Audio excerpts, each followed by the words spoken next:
Previously on Alan Wake, Alice has been kidnapped. Alan, please help me. Alice? You'll do exactly what I say if you ever want to see your wife again. I can't tell anyone except my agent Barry. Damn it, Barry, they'll kill her! You're my best friend, and I'm worried that you're not right in the head. The ransom is a manuscript I supposedly wrote that's coming true before my eyes. It happened just the way it was on that page. So dark. I have found only a few scattered pages. I want the entire manuscript. The deadline is in 2 days. I found Mr. Wake's pages.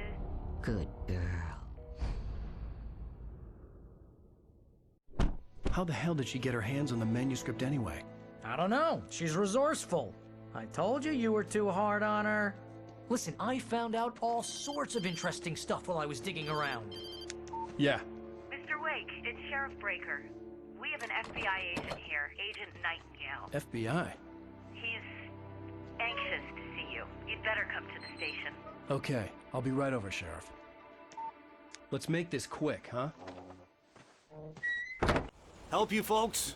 Name's Randolph. I'm the manager. We're looking for Rose. Works as a waitress down at the diner. Rose, sure. Nice girl. Who wants to know? I'm Alan Wake. The writer, huh? I heard on the radio you were visiting. Well, I'll show you her trailer. That Rose, she's a nice girl. Always pays her rent on time.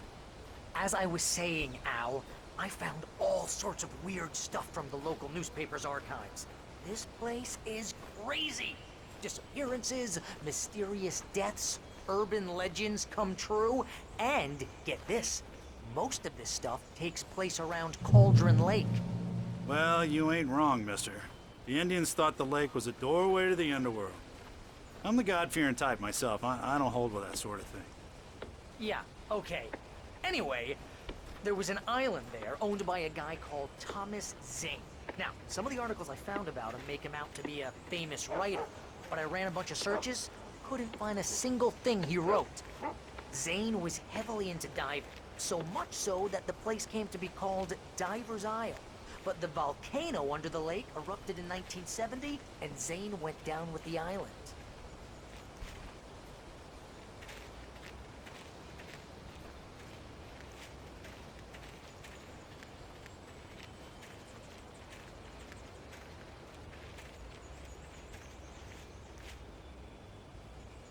It gets better. A local girl, Barbara Jagger, drowned in Cauldron Lake just a week earlier. They were lovers. Sure, Jagger's a local spook story. The Scratching Hag. Comes for you in the dark. Childish stuff like that. Anyway, Al, I'm just getting to the best part. All of the articles about this stuff were written by Cynthia Weaver.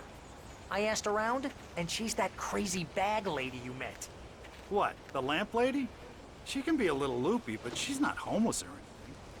Yeah, anyway, she knew both Jagger and Zane before they both died, and she had some kind of a breakdown.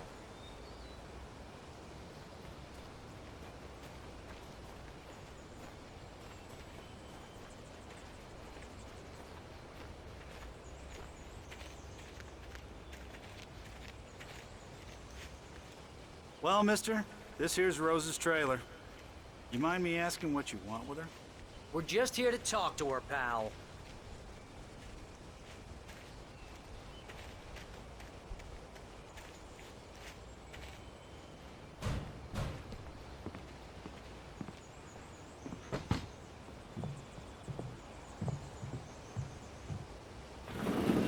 Welcome to... Oh dear, Mr. Wake. I'm so glad you're here. Rose, you have my manuscript? Oh. Oh yes. Yes. Please, come in. Hey, this is really good. Rose, Yes, my manuscript. I really need it. I understand. I know what you need. A muse to inspire you. Oh, for Barry? She doesn't have anything. Yeah, hey, Al? Al, what's... Oh... Barry! What? What?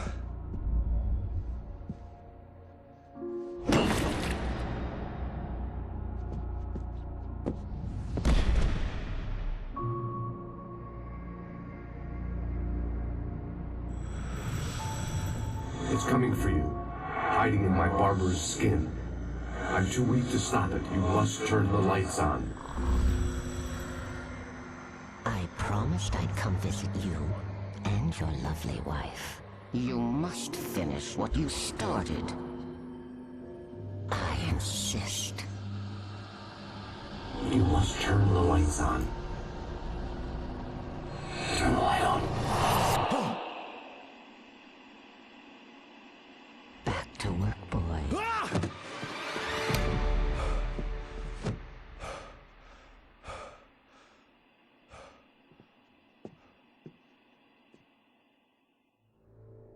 I felt nauseous, hungover.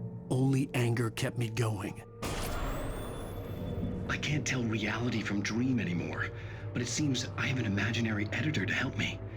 She's an old woman in a funeral dress. I call her Barbara Jagger. She's very strict. I'm writing faster and faster.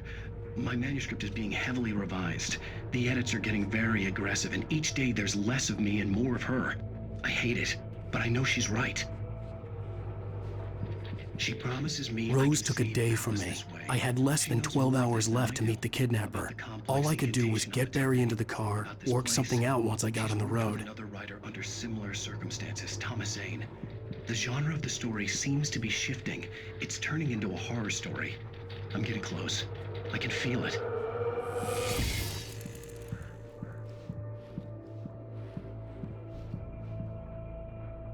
Barry was out of it. He was way too heavy to carry.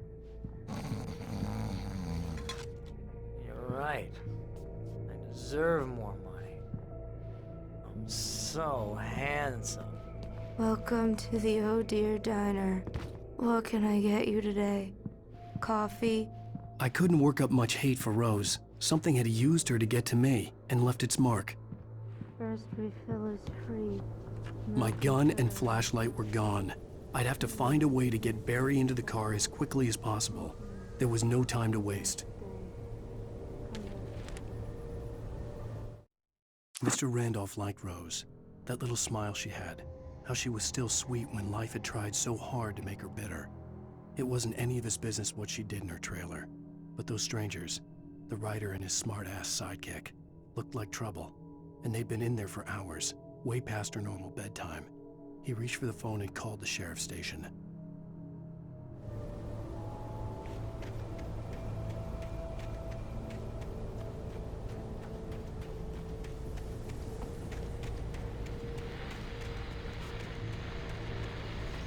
I just stepped outside to catch a breath of fresh air. Let me tell you, the weather's getting heavy.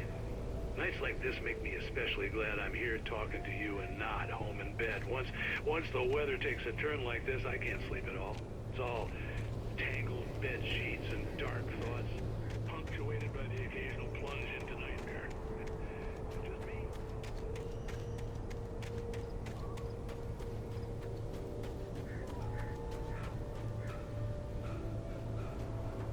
Oh, you're gonna get it now. God knows what you've done to that poor girl. This is Agent Nightingale, FBI! Get him up, Hemingway! You're under arrest! You move a muscle, I'll unload right in your goddamn face! Stay right where you are, Blaine!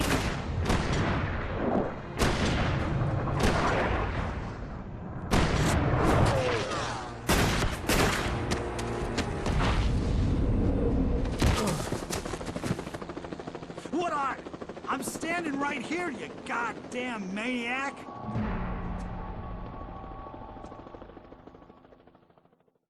I hated to leave Barry behind, but there was no way I'd miss my appointment with the kidnapper. Give it up, Mr. Wake. Come on. Take it easy.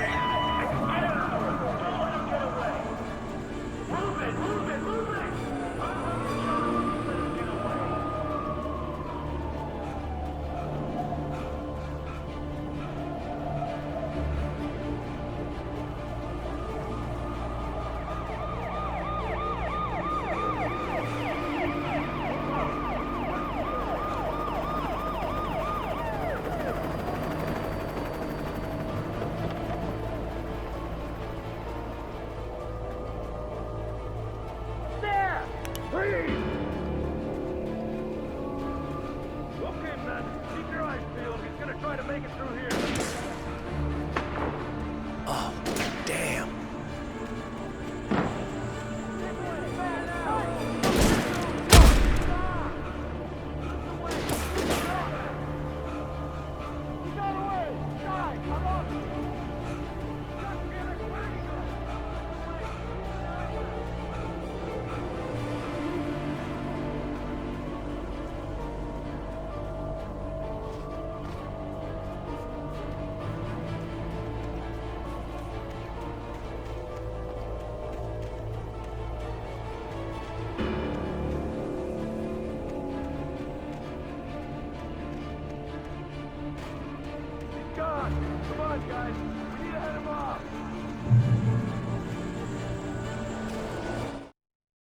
For decades, the darkness that wore Barbara Jagger's skin slept fitfully in the dark place that was its home and prison. It was hungry and in pain. It dreamed of its nights of glory when the poet's writing had called it from the depths and given it a brief, terrible taste of power and freedom. The rock stars had stirred it from the deep sleep the poet had sunk it back to in the end. When it sensed the writer on the ferry, it opened its eyes.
This horror was everywhere I went, circling me.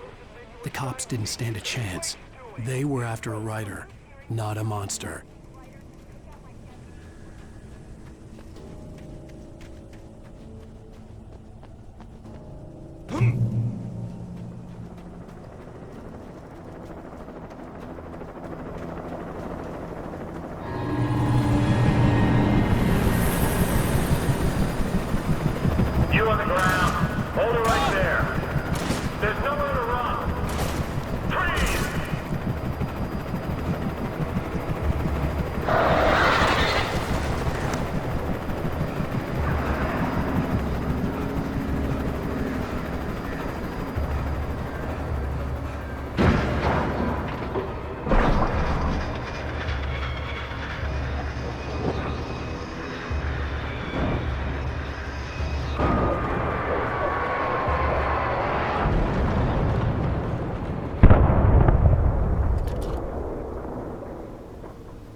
This is James. Mulligan, Thornton, come in. Over. Thornton here. James, we got both Wheeler and Rose in custody. They didn't put up a fight or anything. But it was... Hey, what you... Come on. Sit down and give me that. James, Mulligan here. Over. Go ahead, Mulligan. Over. We got Wheeler and Rose... I could see the lights of the radio station in the distance. Speaking of which, that bed had a pretty distinctive whiff of Otis Scotch about it, you know what I mean? Over. I don't have anything on that, Deputy Mulligan. Over. Well, whatever. Anyway, Rose is just being plain weird here. You better get Doc to take a look. Over.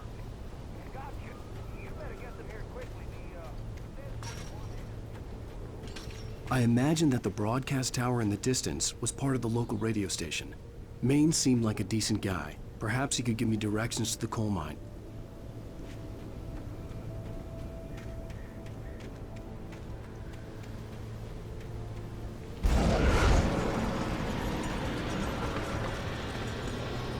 Unnatural shadows clung to the gate.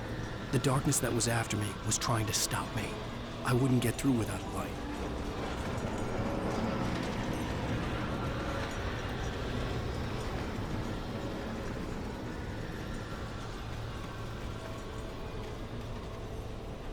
There was no power to the searchlight.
It took me a moment to recognize the flashbang grenades.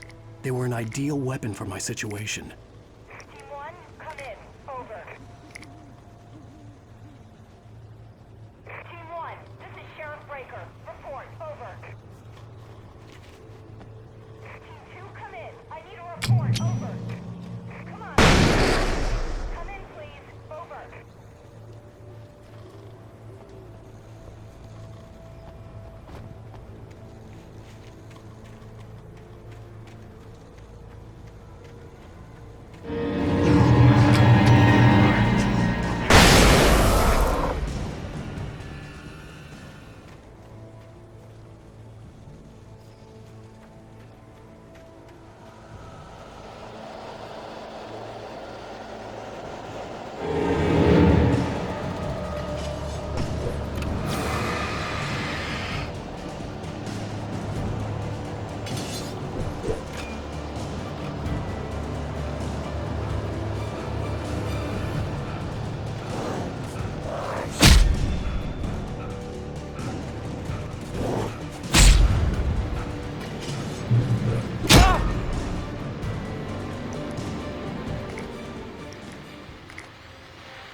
And here's another call. You're on KBF-FM with Pat Maine. It's Milt Peabody, Pat. What's on your mind, Milt? Well, I live near the trailer park, Pat, and there's a big ruckus going on over there. Well, that's just up the road from me, too. What's going on, do you know? I don't know, but there's a bunch of police cars there.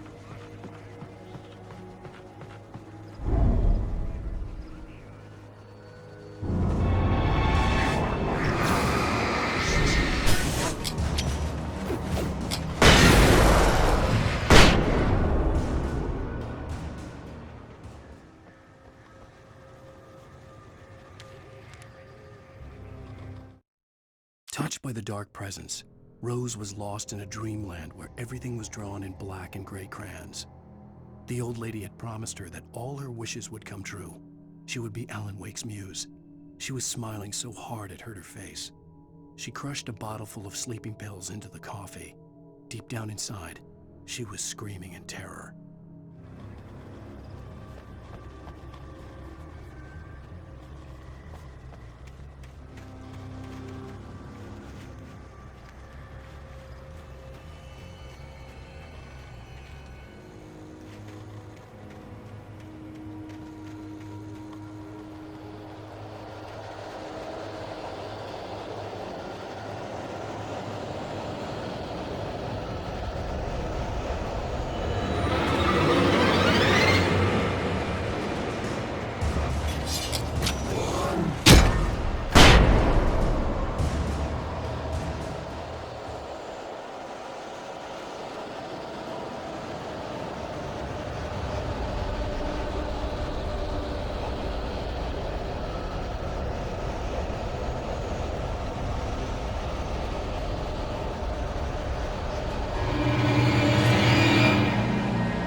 I hoped Maine could lend me a car to get to the coal mine.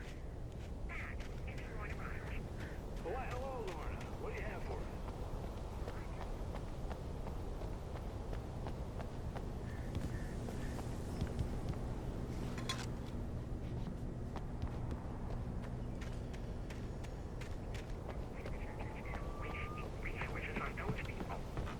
Well, Let the trash sort themselves out. I'm sorry, but my granddaddy settled in Bright Falls in 1911.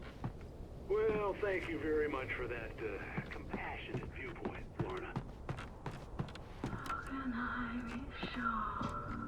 Oh, here's a little surprise. The famous writer Alan Wake just walked in, folks. I'm going to see if I can talk him into an interview. Come on in, Mr. Wake. Oh, I'm so glad you could find the time to do this, Mr. Wake. Nowhere to run now, Dan Brown. You back away from me. Don't hurt it. Whoa. Everyone calm down. Put the gun down. We're all friends here, right? Cool your jets, Nightingale. We got him. Judas Priest! What the hell's the matter with you? There's a civilian in there.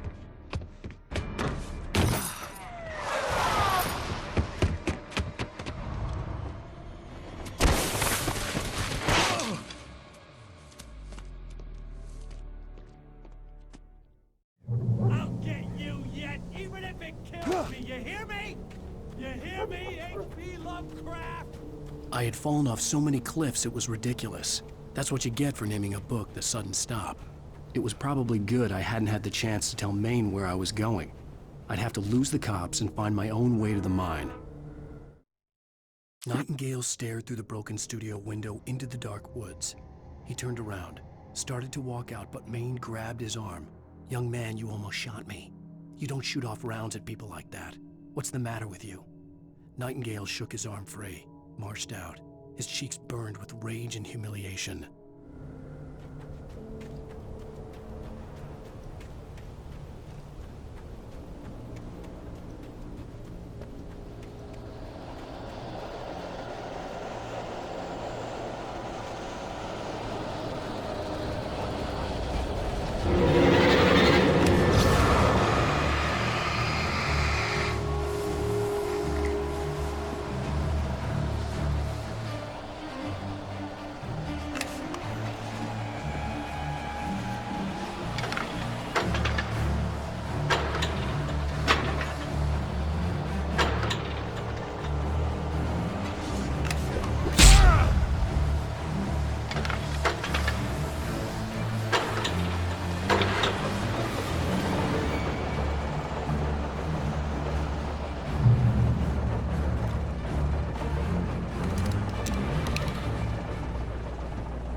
There was no sensible reason for the power company work lights to be here. It was almost as if they'd been left for someone like me to use.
The bulldozer's engine roared to life. Mud and rocks flew as it fought for traction.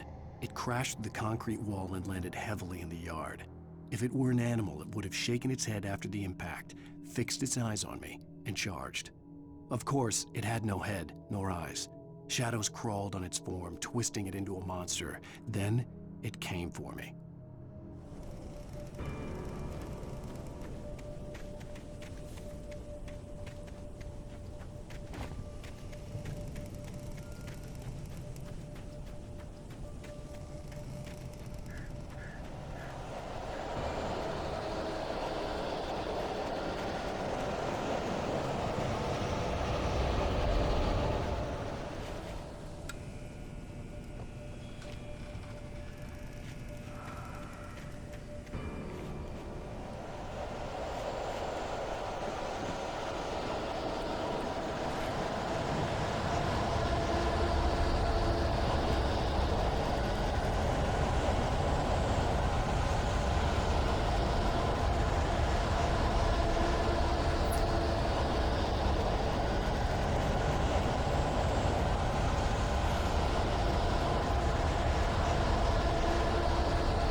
Sarah trusted her gut, and her gut said Agent Nightingale was an asshole. He felt wrong, and it wasn't just the smell of stale booze. It was in the way he flashed his badge, pulled rank, the look in his eyes when he wanted answers. Where was Alan Wake? What was this about an accident? Where was his wife? And most importantly, why did she let Wake go? He wouldn't answer her questions. Federal business was all he'd say.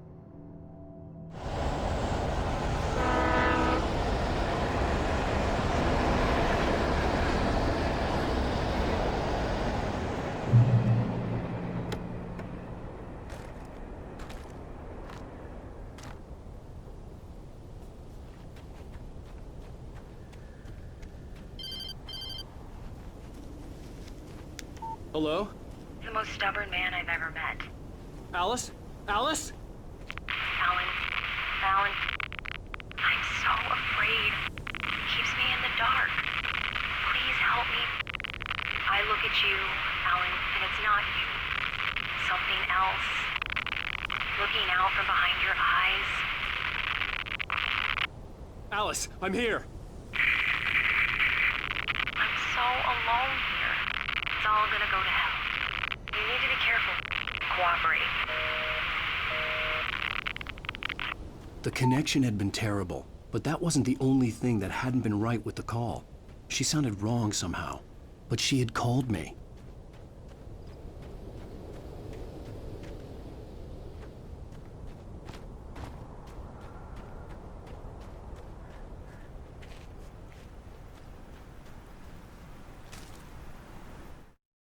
The pipe wrenched itself loose from the bridge's steel framework. Wrapped in darkness, it floated in midair, twitching. For a moment, I didn't understand what I was looking at. The heavy object lurched at me with impossible force.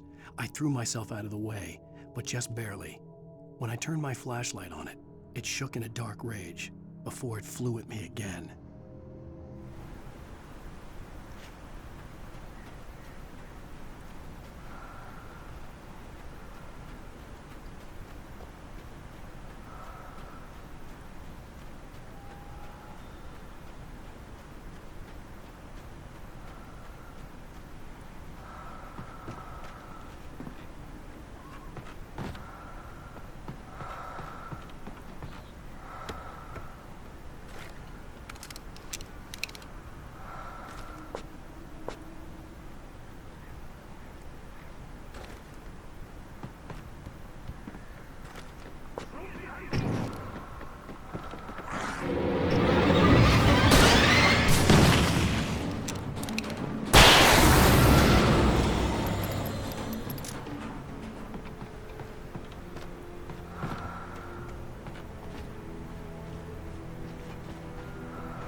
could see a railway bridge up ahead, and a warehouse of some sort on the opposite shore. I hoped I could find a car from there.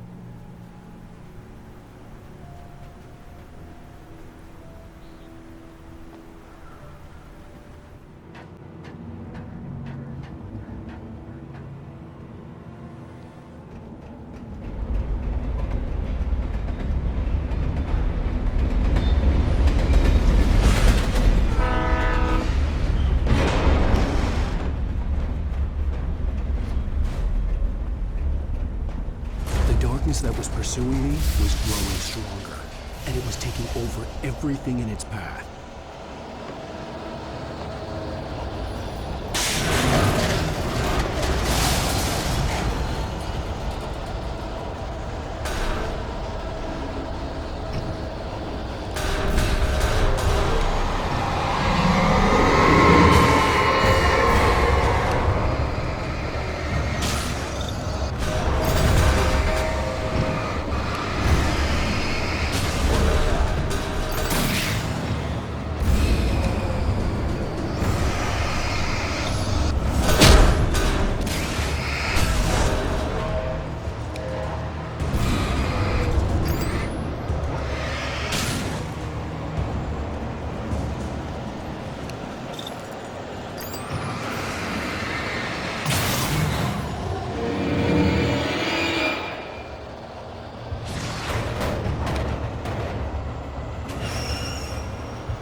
I slammed the door shut right in his smug face. He pleaded for me to open the door. True to form, the asshole actually thought I would obey. I had no sympathy left, no guilt either, not for him. I took a moment to savor the scream. I bet I had a smile on my face. It was all that I had time for. The dark presence was inside the lodge with me.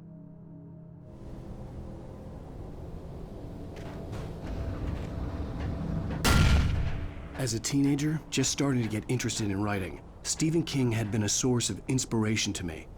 I thought about all the inanimate objects that had come to life in his books. No one is safe in a good horror story. Certainly not the protagonist. That's what makes them fun. This was anything but. The darkness could possess anything, and it was getting closer.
take the facts of our existence for granted, unaware that they are merely a thin veneer of desperate self-delusion, covering a vast cosmos of madness and horror. All too often, the stars are right. In Night Springs. Tonight's episode, A Family Occasion. The darkness surged towards me, sucking everything loose from the ground into its depths, tugging at my clothes. I saw the flare the kidnapper had dropped and threw myself towards it just as I felt my feet leave the ground. The darkness embraced me with the force of a tornado. Somehow I managed to light the flare. The darkness roared and cast me away. I fell toward the dark waters of the lake far below. Journalist Albert Durnis.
I had never been this glad to see the sunrise.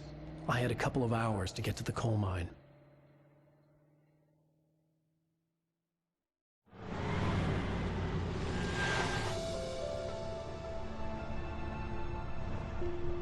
The coal mine wasn't far now.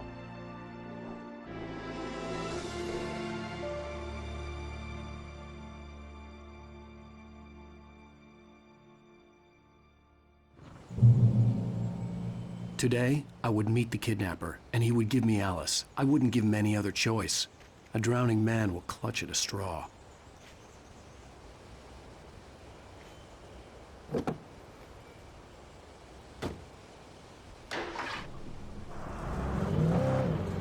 Little by little, without realizing it, I'd come to believe that the story in the manuscript was coming true.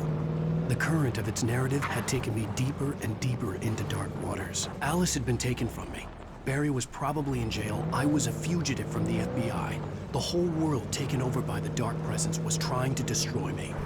It all felt real, but it matched a textbook case of insanity.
This is Pat Maine, and you're listening to KBF-FM. Folks, I want to apologize for kind of abandoning you to that looping music track last night, but I was detained. You see, I encountered a big-shot G-man with an itchy trigger finger who could use a lesson in manners and a boot in the ass. Not necessarily in that order either. Now, folks, I know I'm not being very informative here, and I apologize for that. I really should just keep quiet, but I'm just so peeved right now, because some people just shouldn't be carrying badges. And I'm just glad that our Sheriff Breaker was there to straighten things out. And if someone I met last night is listening, let me just say, I'm sorry if my mouth got you in trouble. I'm pretty sure you're not the bad guy here. That's being fun. I hope you know what you're doing. Now, on a lighter note, I'll be talking to Dr. Nelson all morning. But first, a little music.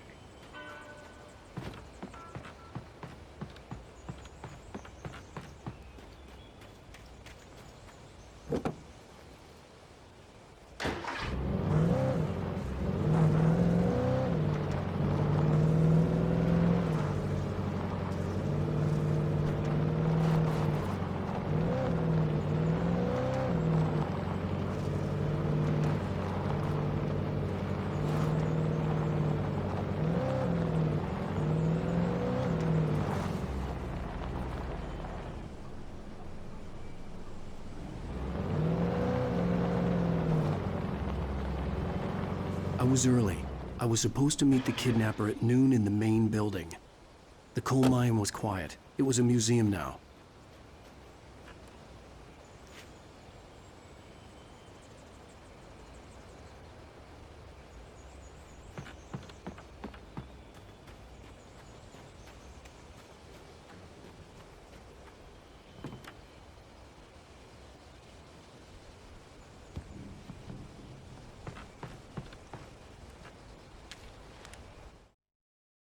With Nightingale gone and the night wind blowing in through the broken studio window, Maine stared at Sarah. The sheriff looked away. Maine's voice shook with barely controlled anger. That boy's doing more drinking than thinking. I hope you know what you're doing, Sarah. He's got a sickness in his eyes. You take my word for it. He wants Wake for a reason, and it's not for anything good.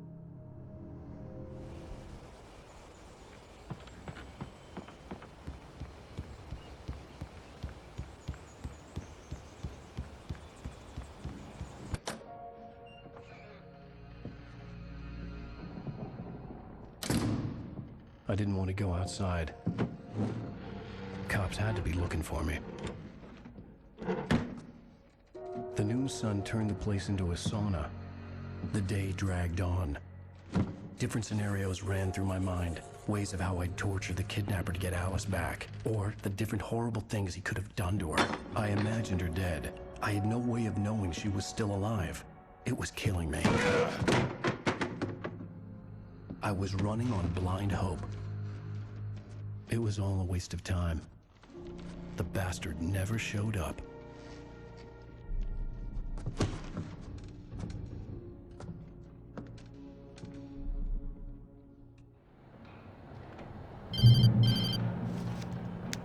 Wake! Where the hell are you? Change of plans. You know where Mirror Peak is? It's a big mountain north of where you are. You follow the path from the mine, you can't miss it. There's a lookout point there. I'll be waiting. I'm through being jerked around You by want you. to see your wife alive? Because if you do, you better watch what you say to me. Do we understand each other? I want to talk to Alice. Yeah, and I want the manuscript. Don't keep me waiting, Wake. Hello? Hello? Ah! I'm gonna kill him. I had to get to Mirror Peak.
Thomas Zane fell for Barbara Jagger, it happened fast. She was young, vibrant, and beautiful, full of life.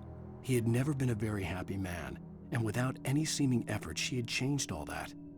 Zane felt good for the first time in his life. Everything she did was another piece of a jigsaw puzzle he hadn't even known he'd been missing. And best of all, she made the words flow, strong and sharp. She was his muse.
The only way to reach the hillside ahead was to go through the building. I had to find a way to avoid electrocution.